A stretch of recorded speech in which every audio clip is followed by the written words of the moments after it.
خواتین و حضرات، اسٹاک ہوم سویڈن سے عارف کسانہ کا سلام قبول کیجیے۔ سویڈن کی حکومت اپنی سخت گیر امیگریشن پالیسی پہ کاربند ہے اور آج اسٹاک ہوم میں انہوں نے نئے اقدامات کا اعلان کیا ہے جس پہ کافی تنقید بھی جو ہے وہ کی جا رہی ہے۔ اس سب کی تفصیل آج کے اس ولاگ میں شامل ہے۔ میں تمام ناظرین کا بہت مشکور ہوں کہ وہ میرے ان ولاگز کو پسند کرتے ہیں یا ان پہ تنقید کرتے ہیں،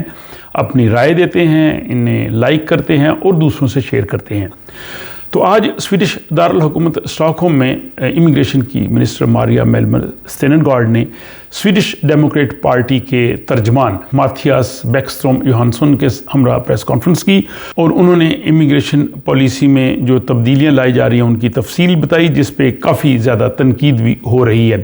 بنیادی طور پہ اس میں انہوں نے 4 جو اہم باتیں کی اور انہوں نے کہا جی کہ ہم امیگریشن کے قانون کو تبدیل کر رہے ہیں۔ اس میں انہوں نے جو ٹارگٹ کیا سب سے پہلے وہ ہے کہ شادی کی بنیاد پہ جو لوگ سویڈن میں آتے تھے ان میں یہ ہے کہ اگر کسی بھی پارٹنر کی عمر جو ہے وہ 21 سال سے کم ہوئی تو مائیگریشن بورڈ کو اختیار ہوگا کہ وہ اسے ریفیوز کر دے۔ یعنی سویڈن میں اگر کوئی شادی کرتا ہے اور اس کی عمر 21 سال سے کم ہے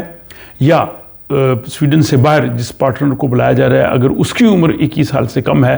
تو مائیگریشن بورڈ کو اختیار ہے کہ دونوں صورتوں میں وہ اس کا انکار کر دے۔ اس پہ ان سے سوال کیا گیا کہ سویڈن میں تو شادی کی عمر 18 سال ہے اور یہاں پہ 18 سال کی عمر ہونے والے بچے جو ہیں وہ شادی کر سکتے ہیں، تو یہ آپ 18 سے 21 سال کیوں کر رہے ہیں؟ تو ان کا کہنا تھا کہ بہت سی جبری شادیاں ہوتی ہیں، جبری شادیوں کو روکنے کے لیے ان کے مطابق یہ قانون لایا جا رہا ہے اور یہ یورپی یونین جو ہے اس کی میکسیمم ایج لمٹ ہے، تو ہم نے یورپی یونین کی میکسیمم ایج لمٹ جو ہے اس کو یہاں پہ لاگو کر رہے ہیں۔ اس پہ یہاں کی بار ایسوسیشنز نے، بچوں کے جو کنونشن سے تعلق رکھنے والے ادارے ہیں اور دوسروں نے خاصی تنقید کی ہے کہ یہ ان کے حقوق کے منافی ہے۔ یہ تو مائیگریشن بورڈ کی اب اپنی جو ہے وہ مرضی ہوگی کہ کس شادی کو جبری شادی قرار دیتے ہیں یا کس شادی کو وہ اپروو کرتے ہیں۔ تو یہ شادی کی بنیاد پہ سویڈن پہ آنے والے جو لوگ ہیں ان کے لیے ایک مشکل کھڑی کر رہی ہے، خصوصاً اگر ان کی عمر 21 سال سے کم ہو۔ دوسرا انہوں نے جو اس میں کہا ہے کہ جو حقوق انسانی کی بنیاد پہ لوگوں کو یہاں پہ رہنے کی اجازت دی جاتی تھی اس کو ہم مزید سخت کر رہے ہیں۔ ہوتا یہ تھا کہ سویڈن میں کچھ لوگ آتے تھے، وہ یہاں پہ اسائلم لیتے تھے یا کسی اور وجہ سے آتے تھے، اب ان کے پاس یہاں پہ کوئی ایسا راستہ نہیں ہوتا تھا کہ ان کو امیگریشن دی جائے یا ان کی اسائلم کی اپلیکیشن میں اتنے زیادہ جو ہے وہ وزن نہیں ہوتا تھا یا ان میں اتنا جان نہیں ہوتی تھی، تو پھر کافی عرصہ جب انہیں گزر جاتا تھا یہاں رہتے ہوئے، ان کے بچے یہاں پڑھتے تھے، تو پھر ایک راستہ تھا کہ ہیومینیٹیرین گراؤنڈز پہ ان کو سویڈن میں رہنے کی اجازت مل جاتی تھی۔ لیکن یہ اجازت بھی حکومت جو ہے وہ چھیننے کی کوشش کر رہی ہے، جو کہ ایک بہت بڑا ظلم ہوگا۔ بہت سے لوگ آتے ہیں اور ان کے حالات ایسے ہوتے ہیں اور وہ اگر کچھ عرصہ وہ سویڈن رہتے ہیں تو پھر وہ اپنے آبائی ملکوں میں جانے کے لیے انہیں بہت ہی بڑا مسئلہ ہوتا ہے اور یہ ہیومینیٹیرین گراؤنڈز کو بھی جو ہے وہ لمٹ کرنے جا رہی ہیں۔ تیسرا یہ تھا کہ وہ جو لوگ باہر سے امیگریشن لے کے آتے ہیں، جو ریفیوجیز ہیں، ان کے لیے 3 مہینے کا جو گریس پیریڈ تھا اس کو بھی وہ ختم کرنا چاہتے ہیں اور وہ چاہتے ہیں کہ ساری کی ساری ذمہ داری جو ہے وہ ان پہ آنی چاہیے۔ اور پھر مائیگریشن بورڈ جو ہے وہ بعض مخصوص حالات میں بڑی عمر کے لوگوں کو یا بچوں کو مخصوص کنڈیشن کی بنیاد پہ جو ہے وہ یہاں کی امیگریشن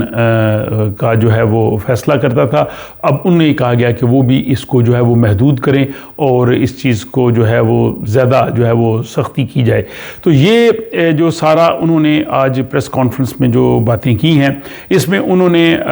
دفاع کرنے کی کوشش کی ہے اپنے اس موقف کی کہ جو ہم ہیومینیٹیرین گراؤنڈز پہ یا شادی کی بنیاد پہ یا جو ریفیوجیز لوگ آتے ہیں یا بچے اور بڑوں کے جو معاملات ہیں جس کو مائیگریشن بورڈ دیکھتا ہے، یہ تو دراصل 2005 اور 2014 سے اس پہ بحث ہو رہی تھی اور اس کو تو بہت پہلے آ جانا چاہیے تھا، لیکن اس پہ سویڈن کی جو بار ایسوسیشنز ہیں، یہاں کے جو وکلاء ہیں، قانونی ماہرین ہیں، بچوں سے متعلقہ جو ادارے ہیں، اقوام متحدہ کا جو بچوں کا ادارہ ہے اور دوسرے حقوق انسانی کے ادارے ہیں، انہوں نے کہا جی کہ یہ بالکل نامناسب ہے، یہ اس طرح سے کرنا جو ہے وہ بہت سے جو بچے ہیں، بہت سے لوگ ہیں، ان کے حقوق کو لمٹ کرے گا۔ اور اب یہ جائے گی اس کمیٹی کے پاس جو قانون سازی کرتی ہے اور اگر وہ کمیٹی اس کو اپروو کرتی ہے پھر یہ ظاہر پارلیمنٹ میں جائے گا اور ان کا خیال یہ ہے کہ اس کو اس سال 2023 یکم دسمبر سے جو ہے وہ نافذ کر دیا جائے۔ تو ابھی حکومت کے پاس چند ماہ ہیں، پارلیمنٹ میں تو ان کی اکثریت ہے، پارلیمنٹ سے بھی ان کو مشکل پیش نہیں آئے گی، اور جو قانون ساز کمیٹی ہے وہ بھی ظاہر حکومت کی اپنی ہے، اور جو قانون ساز کمیٹی کے جو چیئرمین ہیں وہ تو ویسے ہی امیگریشن مزید سخت کرنا چاہتے ہیں، ان کا تعلق سویڈش ڈیموکریٹ سے ہے وہ، تو یہ لگتا ہے کہ حکومت جو ہے ان چیزوں کو جو ہے وہ کرنے میں کامیاب ہو جائے گی، جس سے سویڈن میں جو آنے کے لیے راستے جو ہیں وہ مزید محدود ہوتے رہیں گے۔ امیگریشن کے حوالے سے آئندہ آنے والے دنوں میں اگر مزید اپڈیٹس ہوں گے تو وہ بھی میں آپ کی خدمت میں پیش کروں گا۔ اپنی رائے سے ضرور آگاہ کیجیے، اپنا خیال رکھیے گا۔ رب کریم آپ سب کا نگہبان ہو۔ مجھے اجازت دیجیے، خدا حافظ۔